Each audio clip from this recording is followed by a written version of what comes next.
งน้ำทาสุดสวยงามตาทานกินลำเนาเมื่อแสงทองส่องมายามเศร้าเมื่อแสงทองส่องมายามเศร้าเศร้าที่น้องเฮาสดชื่นสีวีย้อนผัวพี่มารมาหุกหานบุกเข้าโจมตีเหตุให้ลวงน้ำทาเฮานี้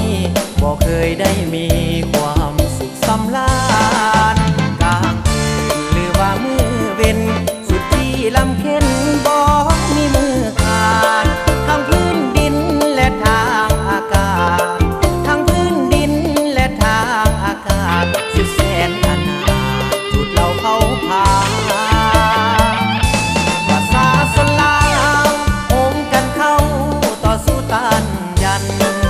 ขับไล่จากกระพาทุกงานกับสูนผีมารทนจากดินลาวย้อนการนำพาของพักที่สลาดสงสัยสาวหลวงนำพาคนไทยภาษาสุดใจทุกส่วนซาเท่าเอามีน้ำใจอยู่แห่งใดสามัคคีกันเข้าพี่น้องคนลาวทุกเผ่าป้องกันญาติเอาเอกราชคืนมาที่6 เดือนพฤษภาแหวงหลวงน้ำทาพดปล่อยมีใส